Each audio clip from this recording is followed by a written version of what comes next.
Mesdames et messieurs, bonsoir et bienvenue dans ce journal. Tout d'abord, les principaux titres. Investiture du président sénégalais Bassirou Diomaye Faye, le président de la transition, le général Mamadi Doumbouya, a pris part à la cérémonie. Le 5e président de l'histoire du Sénégal promet de renforcer la démocratie et l'indépendance de la justice. Vous suivrez un extrait de son discours dès le début de ce journal. Le Premier ministre Amadou Riba a reçu ce mardi des membres du Forum des forces sociales de Guinée. Baouri a échangé avec ses acteurs impliqués dans le processus. Les débats ont essentiellement porté sur la conduite de la transition, le compte-rendu à suivre. L'audience dans le procès des événements du 28 septembre 2009 a été de nouveau renvoyée malgré la présence des autres parties au procès. Les avocats de la défense ont mis leurs menaces à exécution. Tous ont boycotté les débats ce mardi. C'est tout pour les titres. Les détails, c'est dans un instant.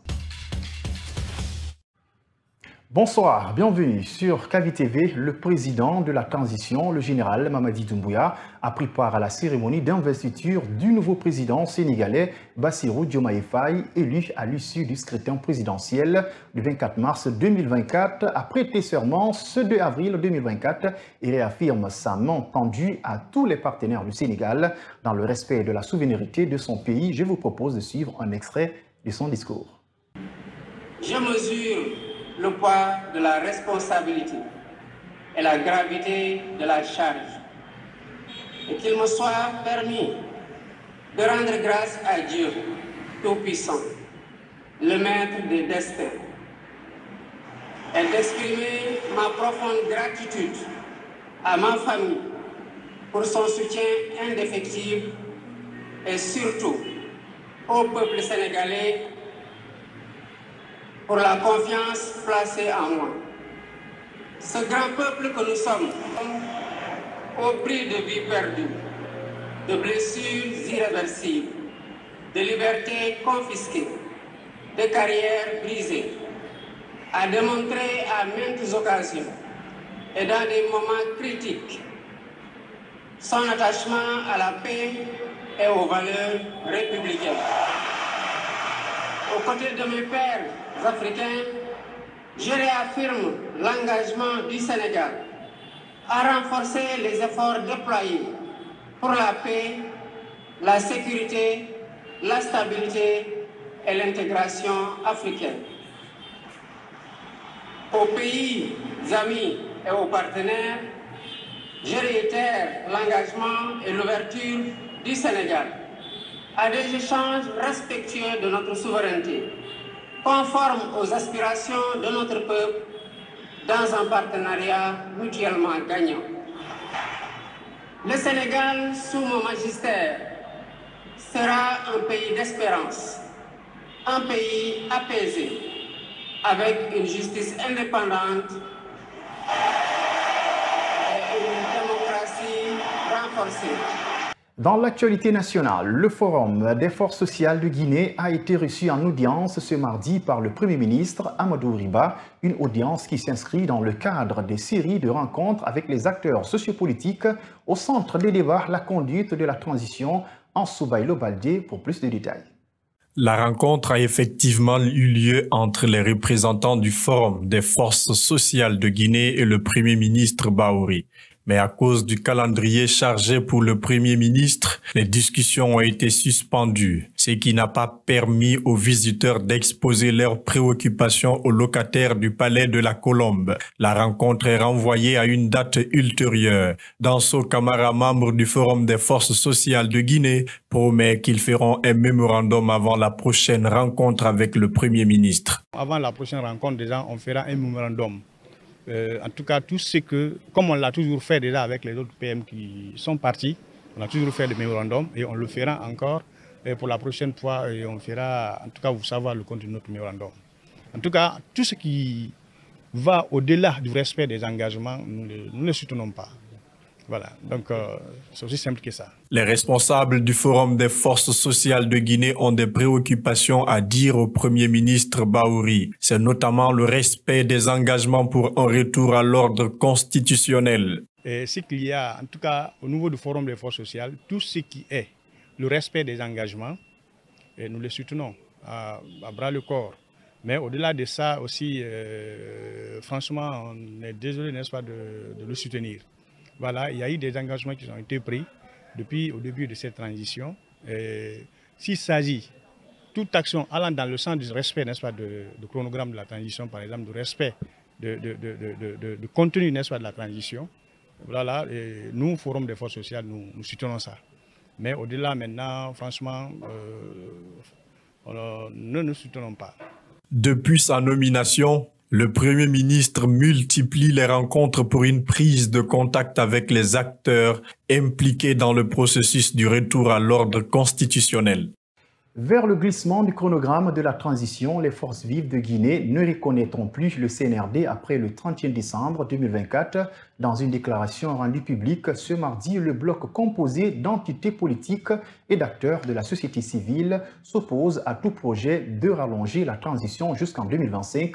Par ailleurs, elle exige de la junte le respect de l'accord dynamique scellé avec la CEDEAO. Salif Silla, membre des forces vives de Guinée, est au micro d'Amara Bangoa.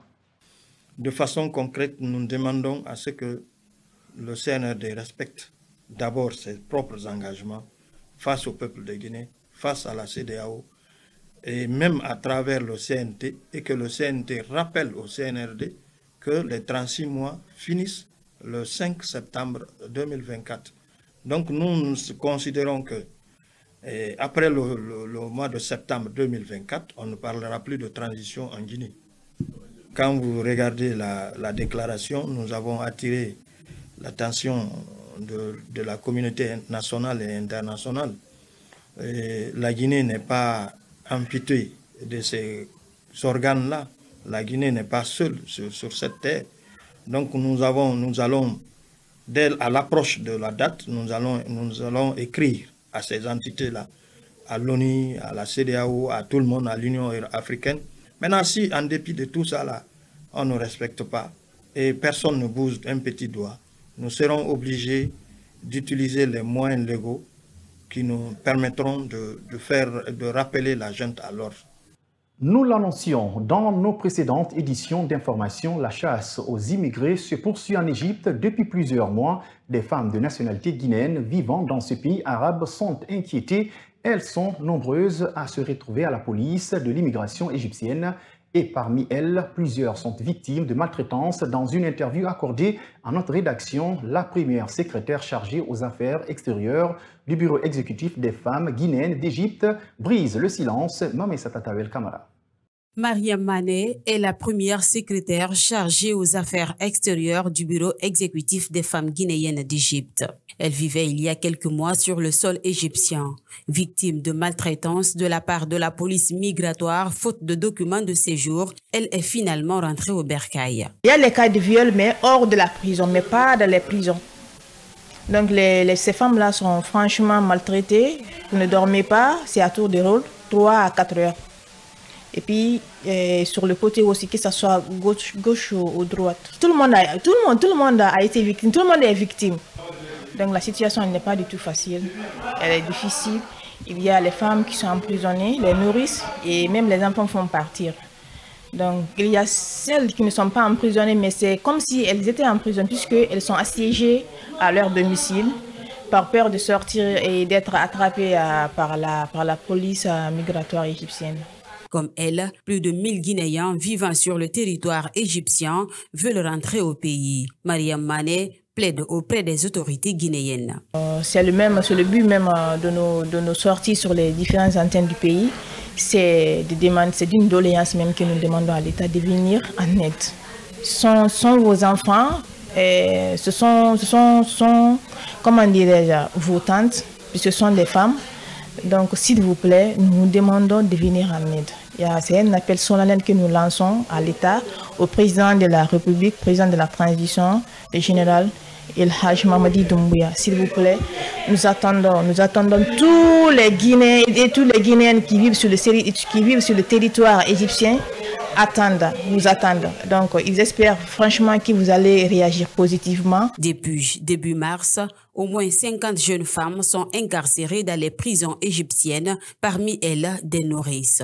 Certaines ont perdu la vie et d'autres espèrent un jour recouvrir leur liberté. Comme annoncé au sommaire, le procès des événements du 28 septembre 2009 n'a pas repris ce mardi à Conakry. L'absence des avocats de la défense a occasionné la non-tenue de l'audience. Pourtant, les avocats de la partie civile, le ministère public, le tribunal, les accusés et les victimes étaient tous présents dans la salle pour la continuation des débats. Le juge a ainsi décidé de renvoyer l'audience à la semaine prochaine. Fatoumata Kane et Soubaïlo Baldé. Un seul avocat de la défense était présent à l'audience de ce jour. Il s'agit de Maître Abou Kamara, chargé de la défense de Marcel Guilavogui. La parole donnée aux accusés par le juge Ibrahima Sori de Tonkara, ils ont sollicité de leur accorder le temps pour convaincre les avocats chargés de les défendre. Ceci, pour leur retour, a de meilleurs sentiments pour la continuation du procès. Interrogé au sorti de l'audience, Maître Abou Kamara a encore rappelé les inquiétudes de ses confrères.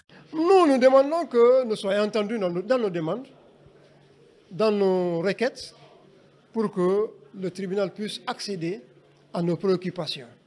Parce que ça nous a inquiété le fait que, en tout cas pour certaines appréciations, le tribunal joigne l'exception au fond, c'est un droit, mais cela a amené les avocats vraiment à redouter la prochaine décision.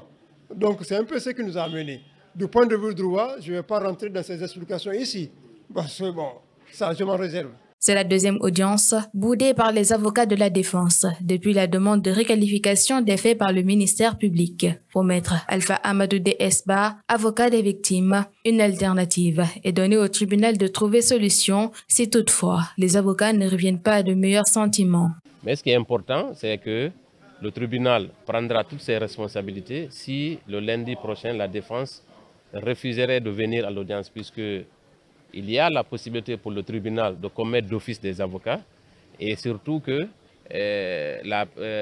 les avocats actuels des accusés peuvent être remplacés. Nul n'est indispensable à ce procès. Donc dès lors qu'il y a des centaines d'avocats dans notre pays, si les avocats de la défense refusent de comparaître, eh bien le tribunal n'aura d'autre choix que de désigner d'office d'autres avocats pour la continuation de ces débats. Donc le procès, il continuera avec ou sans les avocats actuels des accusés. Donc nous pensons qu'ils vont revenir à la raison et surtout comprendre qu'ils ne peuvent pas continuer à prendre en otage ce procès. Rendez-vous lundi prochain pour savoir la suite à donner au procès des événements du 28 septembre 2009. En 24 mois, elle parvient à mémoriser le Coran malgré son état. Le fait sort de l'ordinaire. Mariama Sall est malvoyante, âgée de la vingtaine et titulaire d'un diplôme de licence en journalisme. Son rêve est de construire une école pour personnes non-voyantes. Mamadou Tanouba est allée à sa rencontre suivie.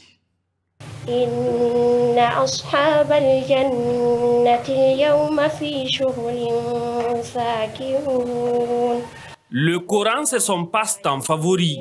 Mariam Sall a réussi en 2 années d'apprentissage à le mémoriser dans son entièreté. La particularité de cette jeune femme âgée de la vingtaine est qu'elle est non-voyante depuis sa naissance. On m'a initiée au Coran depuis l'âge de 5 ans. Mais vous savez, le Coran, c'est pas facile, surtout quand on est non-voyante. J'ai été scolarisée dans les écoles coraniques durant tout ce temps-là, mais je n'avais pas mémorisé parfaitement. C'est lorsque je me suis dit, pour être très bien dans ce qu'on fait, il faut faire très bien aussi. Je me suis dit que moi aussi je peux mémoriser le Coran parce que je lis le Coran mais je ne vois pas. L'idée est venue de là. Quand je partais à l'école coranique, je prenais mon téléphone, j'enregistrais la page que je devrais aller apprendre. Je me retourne à la maison, j'écoute verset par verset, c'est comme ça que j'ai appris. Au-delà de son amour pour la religion musulmane, Mariam Sall est diplômée en journalisme, une profession qu'elle aimerait exercer à plein temps, ce malgré son handicap. Je rêve de devenir une grande journaliste, présentatrice, et je rêve aussi de construire une école pour aider les personnes non-voyantes parce qu'il n'y a pas d'école spécialisée en braille coranique ici. Je rêve de le faire, Inch'Allah. L'amour et la protection familiale dont a bénéficié Mariam Sall lui ont facilité la mémorisation du Coran, nous a-t-elle confié. Quelle politique pour que la Guinée redevienne le porte-flambeau de la culture africaine? La question a été posée dans un plaidoyer du consultant Thierno Saïdou Diakité. Il a interpellé les décideurs du secteur sur la nécessité de rehausser la part du budget national alloué à la culture. Amara Bangoura pour en savoir davantage. Thierno Saïdou Diakité est un praticien de la musique par nature et un fervent consommateur des œuvres artistiques. Si la Guinée est un scandale minier, de par sa recherche culturelle, pour ce consultant est aussi un scandale culturel. Ce qui freine son progrès, selon Saïdou Diakité, est le manque d'attention des autorités. De façon concrète, je pense que la part du budget national alloué à la culture doit être véritablement rehaussée pour permettre au ministère de la Culture de mettre en œuvre les différents projets et les politiques envisagées pour la promotion du secteur. La culture est un domaine complexe et ne se résume pas qu'à la musique, soutient notre interlocuteur. Le sport, la danse, la littérature ont permis à la Guinée de faire parler d'elle à l'échelle continentale. Problème, les artistes et auteurs d'œuvres artistiques ne parviennent pas à tirer leur épingle du jeu, d'où la nécessité de créer un environnement propice mais réglementé. Pour cela, il faut qu'il y ait un environnement incitatif. Et l'environnement, ce sont les pouvoirs publics qui doivent créer cet environnement, c'est-à-dire recenser les opérateurs culturels. Est-ce que tout le monde peut se prévaloir d'être opérateur culturel? Est-ce que les agences de spectacle obéissent à la réglementation en vigueur? Il y a un mécanisme aussi qui accompagne les créations. Quel est l'apport de la transition à ce secteur? Difficile de répondre, mais il est à son deuxième ministre. Pour plusieurs acteurs, le bilan du prédécesseur de Moussa Moïse Silla, Alpha Souma, artiste-chanteur, reste mitigé, car l'un de la satisfaction entière des hommes de culture. Le nouveau ministre, journaliste de profession, réussira-t-il le pari? La question reste posée. C'est la fin de cette édition d'information. À tous, merci de l'avoir suivi et bon suite de programme sur KVTV. Au revoir.